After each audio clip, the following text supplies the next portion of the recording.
अब हम आपको चीन के बाद अमेरिका का दोहरा चरित्र दिखाएंगे। एक चरित्र तो आप सबने देखा है जिसमें वो खुद को सुपर पावर के रूप में दिखाता है और अपने लोकतंत्र को सबसे मजबूत बताता है। यहां तक कि दूसरे देशों के मामलों में सबसे ज्यादा नसीहतें अमेरिका ही देता है और कई बार सीधे हस्तक्षेप भी करता है। और आज हम उसी अमेरिका का दूसरा चरित्र आपको दिखा रहे हैं और ये जो चरित्र है ये एक स्वार्थी देश के रूप में आपके सामने आएगा, क्योंकि अमेरिका बहुत स्वार्थी देश की तरह व्यवहार कर रहा है आजकल। हम क्यों कह रहे हैं ऐसा? क्योंकि जब पिछले साल अमेरिका कोरोना वायरस की महामारी से बहुत संघर्ष कर रहा था, बुरी हालत में था, तब वहां के राष्ट्रपति डोनाल्ड ट्रंप ने प्रधानमंत्री नरेंद्र मोदी से मदद मांगी। उन्होंने कोरोना वायरस से लड़ने में कारगर हाइड्रोक्सी क्लोरोक्विन टैबलेट्स भेजने की गुजारिश भारत से की थी। भारत ने उनके अनुरोध को स्वीकार किया और पिछले साल 1 मई को 5 करोड़ डोज इस दवाई की भेज दी, जिससे लाखों अमेरिका के लोगों की जान बचाई गई। उस समय कैसे अमेरिका ने हमारा धन्यवाद भी दिया था, ये सब आपको हम दिखा रहे हैं। असल में ये दवा मलेरिया के इलाज में बहुत काम आती है।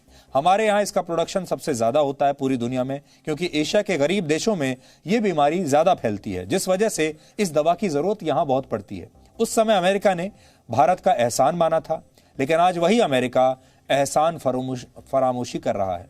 आज जब हमें कोरोना की वैक्सीन बनाने के लिए रॉ मटेरियल की जरूरत है अमेरिका से, तब वो नियमों का हवाला देकर चुप बैठ गया है और उसने हमारी वैक्सीन के लिए जरूरी रॉ मटेरियल्स देने से, कच्चा माल देने से मना कर दिया है। इसे आप ऐसे समझिए कि अमेरिका ने इसी साल फरवरी में कोरोना की वैक्सीन को लेकर अपने देश में एक बड़ी राष्ट्रवादी नीति अपनाई और डिफेंस प्रोडक्शन एक्ट लागू कर दिया।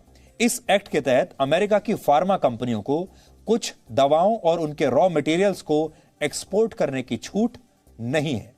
कुछ खास दवाओं को वो एक्सपोर्ट नहीं कर सकते और उन दवाओं में बनाने में जो रॉ मटेरियल काम आता है उसे भी एक्सपोर्ट करने पर मनाही है। इसके पीछे अमेरिका का मकसद है कि वो केवल अपने देश के लोगों को जल्द से जल्द वैक्सीन लगाना चाहता है। वो सिर्फ ये चाहता है कि सबसे पहले जो दवाई है कोरोना वायरस की, वो सबसे पहले उसके यहां बने और उसके देश के लोगों को, उनके लोगों को पहले मिले। इसलिए वो बाकी देशों को ये रॉ मटेरियल और दवाइयां नहीं दे रहा और बाकी देशों की उसे कोई चिंता नहीं है। इस वजह से मार्च से भारत में वैक्सीन प्रोडक्शन की स्पीड काफी कम हो गई है और कई राज्यों में वैक्सीन की कमी की शिकायत आपने देखा होगा, देखने को मिली थी। लेकिन आपने यह भी देखा होगा कि भारत जैसा जो देश है उसने बहुत बड़ा विशाल हृदय दिखाया था।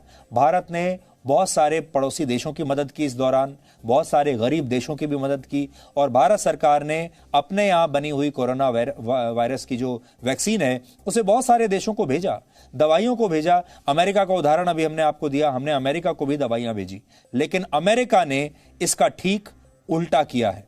कोरोना वायरस का संक्रमण पिछले साल इतनी तेजी से फैला कि किसी भी देश को सोचने समझने का मौका ही नहीं मिला।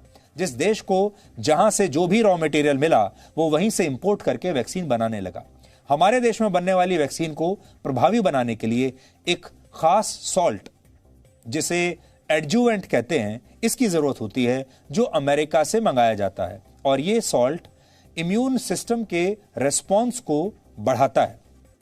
अभी तक हमें यह बहुत आसानी से मिल रहा था, लेकिन अब इस पर अमेरिका ने प्रतिबंध लगा दिया है और वैक्सीन निर्माता कंपनियों के सामने अब यह बड़ी समस्या है कि अब वो सॉल्ट बदल नहीं सकते, नहीं तो उन्हें फिर से ट्रायल करना पड़ेगा और नया कॉम्पोजिशन प्रभावी होगा या नहीं इसके बारे में भी पता नहीं। इसलिए वैक्सीन के प्रोडक्शन स्पीड को बनाए रखने के लिए हम अमेरिका से कई बार इस प्रतिबंध को हटाने का अनुरोध कर चुके हैं, लेकिन अभी तक उन्होंने ये काम किया नहीं है। अमेरिका का यह व्यवहार आज हमें 3 बड़ी सीख देता है। पहली सीख, हमें हमेशा सबसे पहले अपनी जरूरतों को ध्यान में रखना चाहिए, तब जाकर दूसरों की जरूरतों को पूरा करना चाहिए, क्योंकि जब अपनी जरूरतें पूरी हो जाती हैं तभी दूसरों की जरूरतों को भी पूरा करना आसान होता है। हमने गलत देश पर विश्वास किया। कहावत है कि अच्छे दोस्तों की पहचान मुश्किल समय में होती है। अमेरिका से हमने दोस्ती निभाई, जब उसे जरूरत थी तब हमने उसकी मदद की, लेकिन अमेरिका ने हमारी मदद नहीं की। ये अच्छे दोस्त की निशानी नहीं है। और तीसरी बात, जैसे ही व्यक्ति बदला, जैसे ही नेता बदला, जैसे ही सरकार बदली, वैसे ही नीतियां भी बदल गई। इस घटना से हमें यह सीख मिलती है, अमेरिका जैसा जो देश है वो ये कहता है कि हमारे यहाँ सरकारें भी बदल जाएं और नेता भी बदल जाए, तब भी हमारे यहाँ जो नीतियां हैं और विदेश नीति जैसी जो चीजें होती हैं वो स्थायी रहती हैं। हम अपनी नीतियां बार बार नहीं बदलते।